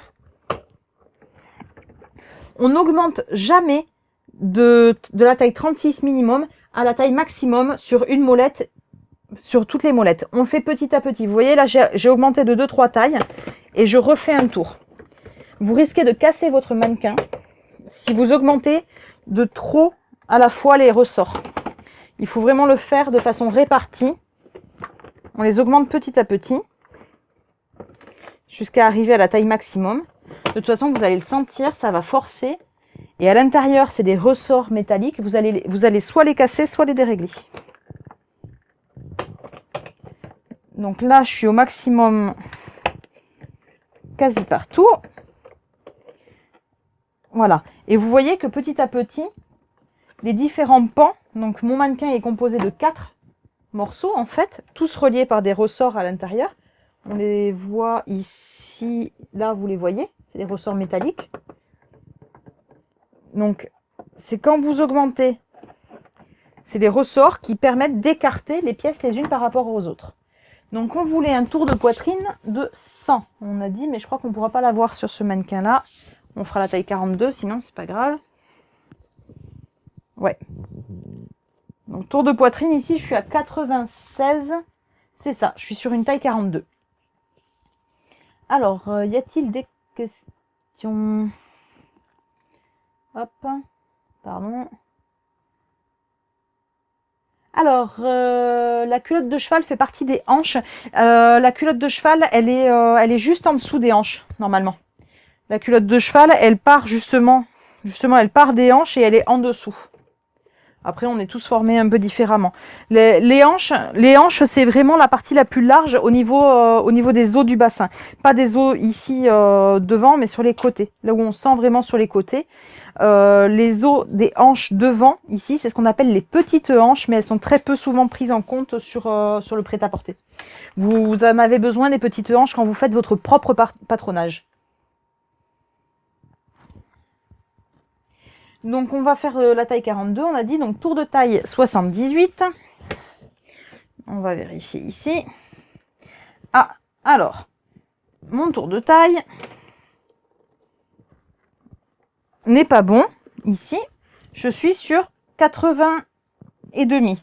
Donc je vais resserrer ma molette devant et ma molette dos légèrement, pas trop, petit à petit, pour atterrir sur mon 78. Encore un petit peu.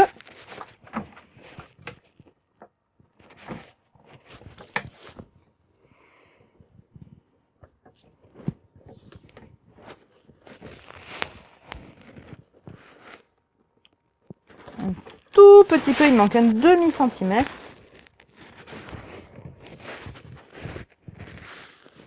Là, je suis pile poil sur 78.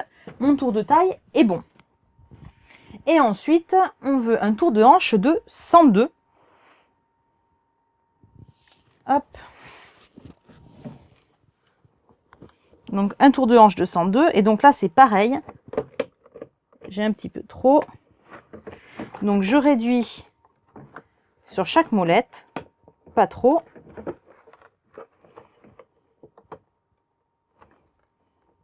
Hop, voilà. Je suis à 102. Mon mannequin est réglé pile poil aux mensurations du vêtement que je veux faire.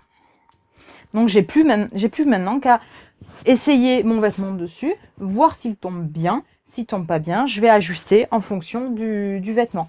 Par exemple, si j'essaye mon top là de tout à l'heure, il est fait en 38, donc il devrait être vraiment serré. Effectivement, du coup il a du mal à passer. Ce qui est logique, vu qu'il n'est pas fait pour. Et donc là, je vois, quand je l'essaye sur mon mannequin, qui est donc réglé en 42, mon mannequin, là, je vois que mon top taille 38 plisse. Alors, vous ne voyez pas très bien parce que c'est noir, mais je vois qu'il plisse au niveau des emmanchures. Hop, je vois déjà que l'élastique en haut, ici, il a tendance à remonter alors que normalement, c'est censé affleurer les épaules. De l'autre côté, ça plisse également au niveau des emmanchures. Donc, vu que ça plisse au niveau des emmanchures, c'est que ça tire sur le tissu, c'est que c'est trop petit. Le haut est trop petit par rapport à la taille, donc il y a un problème. Donc là, c'est normal puisqu'on est sur un haut taille 38 posé sur un mannequin taille 42. Mais voilà, mon mannequin me sert à vérifier le tombé de mon vêtement. Il va me servir également si je veux rajouter des plis, si je veux faire par exemple... Hop, on va l'enlever parce que c'est ridicule, c'est vraiment trop petit. On peut faire ce qu'on appelle la technique du drapé. Alors, pour faire la technique du drapé, il nous faut du tissu. La technique du drapé, c'est tout simplement de partir d'un tissu qu'on pose directement sur notre mannequin. Un vrai mannequin de couture, on l'épingle. Alors, je regarde vite fait les questions avant. Donc, est-ce qu'il existe des mannequins grande taille? Oui, il existe des mannequins grande taille. Il va du 44 au 50, il me semble. Ou 52 peut-être même. Et ensuite, deuxième question. Vu que tu es couturière, tu es obligée d'avoir plein de mannequins pour les enfants, ados, adultes, femmes et enfants. Alors, j'ai 4 ou 5 mannequins enfants, comme celui que vous voyez là. Alors, c'est pas des mannequins réglables. Parce qu'en général, pour les enfants, on part vraiment sur les tailles prêt-à-porter, sauf si vraiment on a des gabarits particuliers. Mais en général, les parents vont me dire, elle s'habille en 6 ans et par exemple, on va me dire, par contre, les pantalons sont toujours trop courts. Donc là, je vais rajouter une mesure au niveau du pantalon. Les mannequins enfants, par exemple, vous voyez ce que je disais tout à l'heure, celui-là, il est pentaforme. C'est-à-dire que le pied n'est pas au milieu, mais il est sur une jambe, seulement sur une jambe. Donc, hop, Alors, il y avait une autre question plus bas aussi. Hop. J'ai raté une question.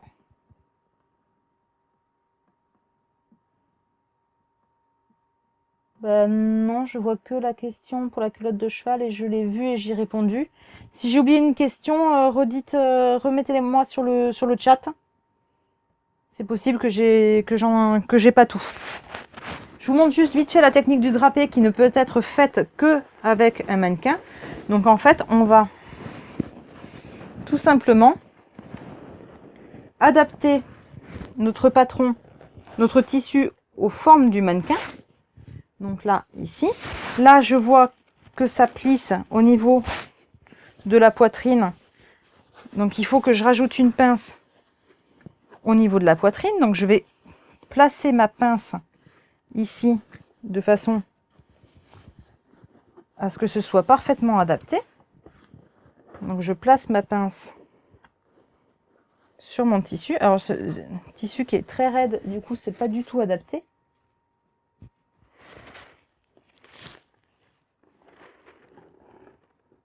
Hop.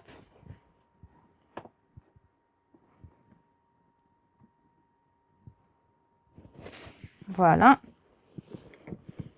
Donc là, ça s'adapte également.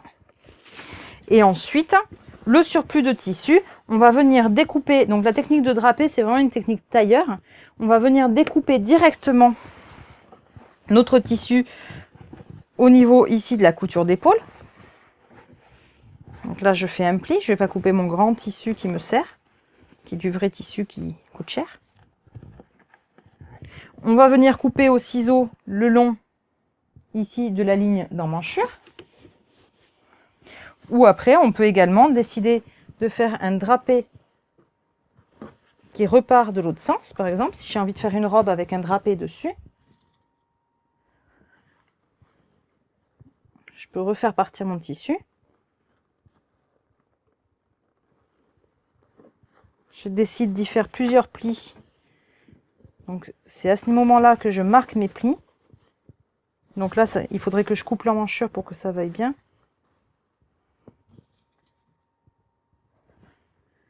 Mais par exemple,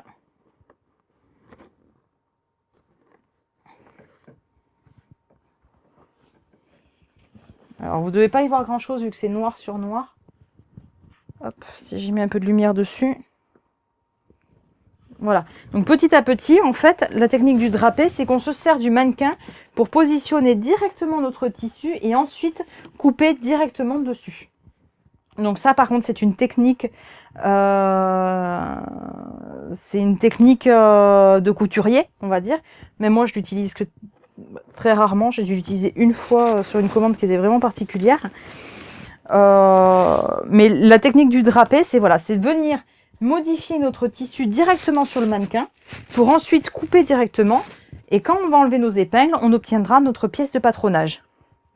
Là, par contre, pour faire le drapé, il faut vraiment être parfaitement rigoureux et il faut que notre patron, que notre mannequin soit parfaitement réglé à toutes les mensurations exactes.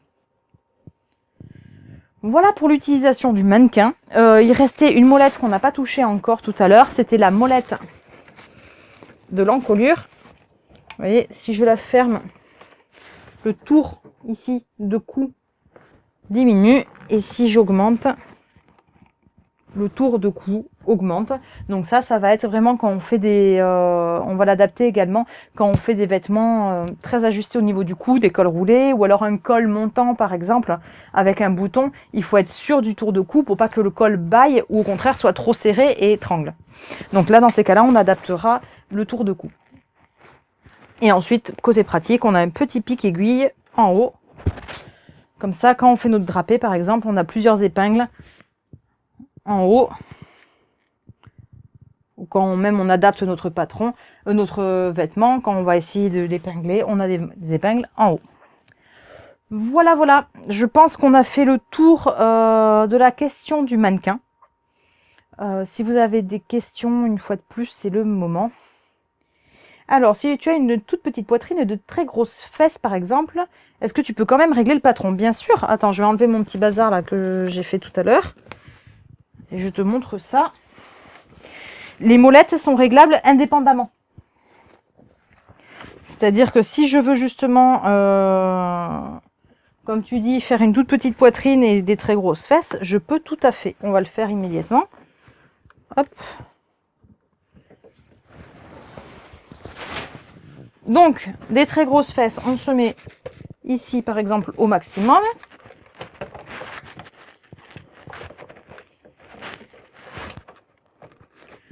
On va dire qu'on a un tour de taille moyen. On va se mettre au milieu. Tour de taille moyen. Et par contre, on a une toute petite poitrine. Donc, on va descendre au minimum le tour de poitrine. Comme tout à l'heure, je ne descends pas d'un coup tout en bas. Je le fais vraiment petit à petit. Pour ne pas casser mes ressorts.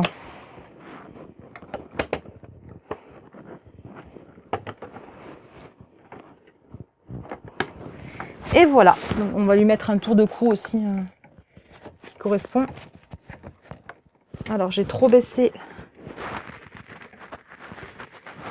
j'ai trop serré et je n'arrive plus à augmenter le tour de cou.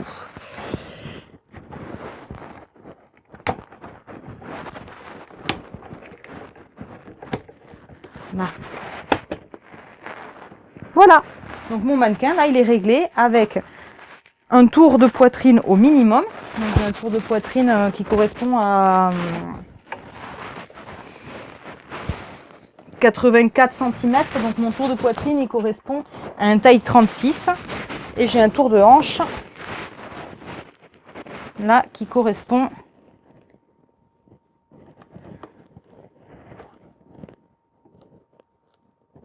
à 104 cm. Donc pas de souci. Pas de souci pour faire indépendamment du pas trop large en bas et du relativement large en haut. Ensuite, une marque de mannequin nous conseillait, bon rapport qualité-prix. Je connais pas la marque exacte, mais ceux qui sont présents sur Rascol, sur la boutique mercerie Rascol, sont de très bonne qualité. Celui-là, il en vient. Il y a des pentaformes et c'est vraiment un site sérieux. Là, j'ai pas la marque en tête et puis le mien, il n'y a pas la marque de noter dessus. Donc je peux même pas vous dire la marque, le mien, quelle marque c'est. Alors, par contre sur le pied tu peux tourner autant que tu veux ou bien ça risque de le dévisser. Non, sur le pied je peux tourner autant que je veux parce que là il n'est pas serré. On peut le serrer pour l'empêcher de tourner. Mais là même je peux l'enlever et il n'y a que le pied qui reste. Il y a d'ailleurs un réglage également. Ici, hop, je l'enlève pour vous montrer. J'ai un réglage ici qui me permet de régler le mannequin en hauteur. Je peux la faire très grande ou très petite pour pouvoir adapter la hauteur de jupe, par exemple. Là, Cunégonde est une géante comparée à moi. Mais sinon, hop, on va enlever la lampe qui nous bouffe toute la lumière. Donc la hauteur de mannequin, on l'adapte avec ici la molette qui est dessous. On peut également adapter normalement en bas. Mais alors là, je ne l'ai plus. On peut mettre, enfin, ils sont fournis en général avec les mannequins. Vous avez ce qu'on appelle un... Ah zut, comment ça s'appelle? Un serre-jupe. Pour pouvoir marquer l'ourlet pile poil à la même hauteur sur toute la jupe. Voilà. Donc, pas de vis. Non, effectivement, il n'y a pas de vis. C'est une tige libre. C'est une tige... Alors, par contre, là, je l'ai monté au maximum, donc il va tomber. On va le rebaisser un petit peu. Mais du coup, le mannequin... Le mannequin peut tourner à volonté. Par contre, quand il n'est pas serré, on ne peut pas porter le mannequin en le tenant par... il faut tenir par le pied, quoi. Après, sinon, j'ai une vis que je peux serrer à l'intérieur. Et là, il tourne plus. Il tourne plus, mais par contre, je peux le porter avec le pied directement par le mannequin. Alors, il existe que ce système à ressort pour les mannequins réglables ou bien il y a d'autres types? Je ne connais que ce système-là avec un ressort métallique à l'intérieur. Après, je n'ai pas du tout pratiqué avec d'autres mannequins. Personnellement, j'ai toujours fait avec celui-là ou alors celui qui avait en photo sur l'événement, qui est le rouge, et c'était un système à ressort aussi. C'est des cercles tout simplement.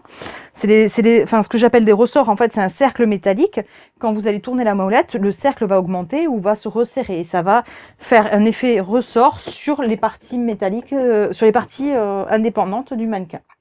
Après, vous avez des mannequins en mousse, avec intérieur mousse. Là, à l'intérieur, c'est du plastique. C'est dur. Donc, pour épingler, quand j'épingle du tissu dessus, il faut que je l'épingle sur la partie textile. Donc, je ne peux épingler que comme ça. Après, vous avez des mannequins mousse. Hop, j'en ai un, mais c'est un mannequin enfant. Hop. Donc, ce genre de mannequin là. Donc, ça, c'est un mannequin taille 2 ans. Donc, le mannequin mousse, lui, par contre, n'est pas réglable. C'est des tailles prêtes à porter. Et par contre, je peux mettre mes épingles et planter directement dedans, puisqu'à l'intérieur, là, c'est du polystyrène ou de la mousse expansée. Donc ça, c'est les mannequins... C'est un autre type de mannequin, c'est les mannequins de taille préformée. On ne peut pas le régler. Et après, on a les mannequins en résine, qui sont encore un autre style. Mais eux, par contre, on ne peut rien du tout épingler dessus. En général, c'est plus pour de la présentation que pour vraiment coudre dessus. Alors, parce qu'on a l'impression que c'est prêt à lâcher à chaque fois, ça semble fragile. Non. Non. Celui-là, ça doit faire 5 ans que je travaille avec quotidiennement. J'y travaille quasiment tous les jours et je le règle, le dérègle. Enfin, contrairement à un mannequin acheté par un particulier, en fait, qui va au final le régler pour lui et le régler à ses mensurations exactes et il va pas bouger tous les jours. Moi, le mien, il me sert pour travailler. Je le change quasiment tous les jours de taille et il a jamais lâché. J'ai jamais eu le moindre problème avec. Voilà. Est-ce que vous avez d'autres questions? Ou est-ce qu'on a fait le tour? Et auquel cas, on aura vu un peu les grandes lignes, on va dire, de la confection de vêtements à partir de patrons tout faits. C'est-à-dire que on va commencer par faire notre patron.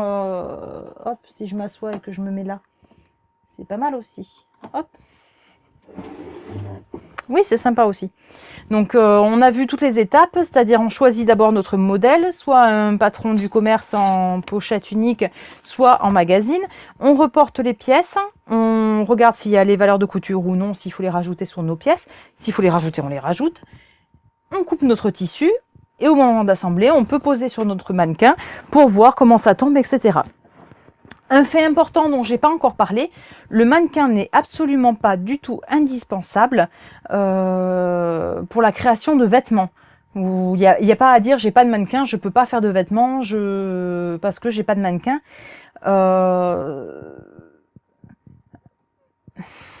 Alors, l'histoire de la craie pour les jupes, mais tu l'as peut-être abordé, mais ça coupé. Oui, je l'ai abordé. C'est on a un truc en... J'ai plus le nom exact, j'arrive pas à retrouver le nom exact. Hein, mais il y a un repère, soit c'est une craie, soit c'est une pince, en fait, hein, pour permettre de mettre la même hauteur, hein, pour faire un ourlet qui soit à la même hauteur sur tout le tour de la jupe. Tout simplement, plutôt que de mesurer à partir de la taille, mais on fait le tour avec cet ustensile. J'ai plus le nom, je le retrouverai, ça va me revenir sans doute 3 minutes après que j'ai fini de couper. Mais oui, c'est vraiment utile pour les jupes et les robes pour faire l'ourlet. Donc j'étais en train de dire, ouais, le mannequin n'est absolument pas du tout indispensable si vous en avez pas. Vous pouvez tout à fait vous faire des vêtements. La seule différence, c'est que pour vérifier que ça tombe bien, vous allez devoir faire des allers-retours dans votre salle de bain, dans votre chambre, où vous voulez, pour aller essayer, vérifier dans une glace, vérifier le tombé, regarder de dos, regarder de face, bien regarder qu'il n'y a pas de petits plis qui se forment, et ensuite vous pouvez continuer votre couture. Le mannequin, c'est juste une aide qui vous évite les essayages différents. Ça vous évite aussi, quand vous faites de la couture pour quelqu'un d'autre, de lui demander de venir essayer plusieurs fois. Il faut forcément faire des essayages en cours de route, suivant si c'est plus compliqué. Je vois par exemple, ce qui me vient à l'esprit, c'est une robe de mariée. Une robe de mariée, on fait d'abord une toile test, on essaye la toile test. Même si on l'a fait avec le mannequin en mesure, on essaye la toile test, on ajuste la toile test. Ensuite, on fait un premier jet de la robe, on essaye la robe, et là ensuite on va faire les coutures définitives et les finitions. Le mannequin dans ces cas-là nous aide mais ne remplace pas un essayage. Dans tous les cas, le mannequin n'est qu'une aide mais ne remplace pas la personne pour qui est destiné le vêtement, puisque le mannequin se tient bien droit. Vous voyez qu'une égonde, elle a le dos bien droit. Hop, je l'ai serré, j'ai du mal à la tourner. Cunégonde, elle a le dos bien droit, elle se tient bien droite. La poitrine est forcément moins galbée que une vraie poitrine. Il y a plein de différences entre un mannequin et la vraie personne, et ne serait-ce que le mannequin n'est pas en mouvement. C'est important quand on essaye un vêtement pour savoir s'il tombe bien, de l'essayer en mouvement, de marcher, de voir si on est bien dedans, si on peut bouger les bras correctement. Cunégonde, mine de rien, elle est mignonne, mais elle mange pas de chocolat parce qu'elle a pas de bras. Donc, ah merci, oui, Ghislaine, un arrondisseur de jupe. Ah, super. Ça m'évitera de chercher toute la nuit. Donc là, il n'y a pas de bras, donc les manches, on ne sait pas comment elles tombent. Le mannequin ne fait que remplacer. Donc ensuite, question, une toile test, tu prends un tissu basique et tu refais un patron après? Oui. Alors en fait, la toile test, c'est une fois que j'ai fait, une fois que j'ai tracé mon patron et que je l'ai découpé, avant de couper dans mon vrai tissu, si je suis pas sûre à 100% de mon patron, je vais couper mon patron dans un tissu pas cher, bon marché. En général, moi j'utilise les vieux draps de ma grand-mère que j'ai récupérés, des vieux draps qui sont en vieux gros coton bien dur. Alors sauf pour tout ce qui est vêtements extensibles, mais pour tout ce qui va être les manteaux, les pantalons, les robes de mariée également par exemple, je fais une toile test, une première toile qui va me permettre, je la couds à grands points en général, on le coud soit à la main à point à bâtir, soit on le coud à la machine, mais pas de finition, pas de surjet ni rien. C'est vraiment pour voir au niveau des coutures, quand vous allez porter le vêtement, comment il tombe, est-ce qu'il est ajusté, est-ce qu'il est bien, est-ce qu'il tombe correctement, la longueur, le tour de taille, tout ça, on le teste avec la toile test. Si la toile test est bonne, très bien, on peut reporter notre patron. Si on voit à la toile test, par exemple, que la taille est trop lâche, on va pouvoir, sur notre toile test, épingler ou au fil à bâtir, resserrer les coutures au niveau du tour de taille. On ajuste ainsi notre patron. Ce qu'on ajuste sur la toile test, on va l'ajuster sur notre patron. Par exemple, j'ai enlevé 2 mm au niveau de la taille, je vais le reporter sur mon patron, c'est 2 mm, je vais les enlever au niveau de la taille. Voilà. Donc la toile test, c'est important quand vous faites un vêtement dont vous n'êtes pas forcément sûr du patronage, sûr que ça va vous aller. Vous faites une première toile test, elle vous coûte pas très cher, mais par contre, elle vous évite de couper dans votre tissu, lui, qui va vous coûter cher, et il va vous éviter de faire toutes les finitions, de passer un temps fou pour quelque chose qui peut-être ne vous ira pas. La toile test, c'est pas du temps perdu, au contraire. C'est du temps gagné pour être sûr que le vêtement sera super bien ajusté. Voilà pour la toile test. Et dernier point, oui, sur le mannequin, il n'est absolument pas indispensable, mais si jamais vous en voulez un parfaitement adapté à votre taille, vous pouvez très bien en faire un, en fabriquer un. Donc on peut le fabriquer soit en scotch, il y a la technique du scotch, vous trouverez des tutos sur YouTube. Moi je l'ai fait avec une amie il y a un peu plus d'1 an maintenant. On s'est bien marré, c'est un moment très rigolo. Et par contre, du coup, si vous y prenez bien, vous aurez un patron de l'exacte réplique de votre corps. Donc là, par contre, ça peut être super pratique si vous ne cousez que pour vous et que vous avez la taille, enfin que vous bougez pas en poids, etc. Le patron directement fait à vos mesures, ça peut être nickel. Voilà. Donc non, il n'existe pas de rouleau de toile test. Non, effectivement, il y en a qui prennent de la toile à beurre, il y en a qui prennent, en général, on prend du tissu pas cher, du tissu bon marché. Le tissu qu'on trouve à 1 euro le mètre au marché, ça marche très très bien. Ou du vieux drap de récup. Il y a souvent des bons plans d'acheter des draps au kilo dans des boutiques type Emmaüs, etc. Donc là-dessus, c'est pareil, on peut trouver des bons plans de tissus pas chers qui peuvent vous servir à faire vos toiles test. Voilà! Donc j'espère que ça vous a plu, ce live. J'espère que ça vous servira pour les prochains vêtements que vous allez faire. Vous en ferez plein et que vous me les montrerez. Et puis, j'ai plus qu'à vous souhaiter, je pense, une bonne soirée. Puisque on va s'arrêter là, il est déjà tard.